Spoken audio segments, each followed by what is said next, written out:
Nous recevons donc Guillaume Darouy, secrétaire général des jeunes agriculteurs de Haute-Garonne. Déjà un mot sur ces intempéries. Ça fait quelques années que se succèdent sécheresse, intempéries, et évidemment ça a des conséquences sur l'agriculture.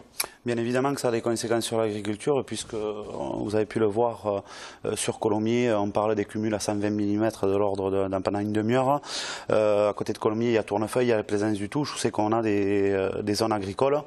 Et la problématique qu'on rencontre, c'est qu'en périurbain, justement, au vu de l'artificialisation des sols, souvent des réseaux pluviales qui ne sont pas rejetés aux endroits où ils devraient être rejetés, on se trouve avec des conséquences comme on a vu à Colomiers, et même souvent pour protéger ces communes des exutoires dans les parcelles agricoles.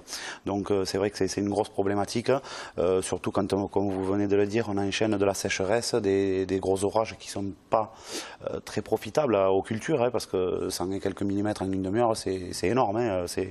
Il y a les trois quarts des volumes qui partent en ruissellement et qui sont inutilisables. Donc bien évidemment que c'est une grosse problématique pour l'agriculture, oui, notamment en périurbain et en bordure des gros ruisseaux. On a eu l'exemple l'année dernière sur Saint-Béat, dans le sud du département, avec la Garonne qui est sortie de son lit, qui a fait même disparaître des parcelles agricoles. Il y a des parcelles agricoles aujourd'hui qui n'existent plus, qui existaient il y a un an.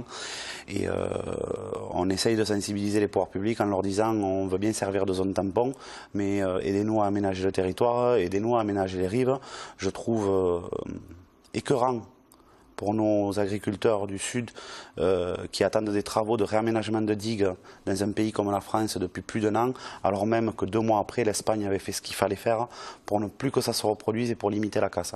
Donc c'est vrai qu'on fait un appel au pouvoir public là-dessus, sur cette problématique depuis plus d'un an, en leur demandant de prendre conscience de ça et d'aider les agriculteurs et les collectivités, parce qu'il n'y a pas que les agriculteurs qui sont touchés, on vient de le voir sur Colomiers, à aménager les cours d'eau et à faire ce qu'il faut pour éviter que ça ne se reproduise pas, et qu'aujourd'hui, quand on parle urbanisme et aménagement du territoire, on essaye de réfléchir comme il faut à ce qu'on fait et comment on le fait.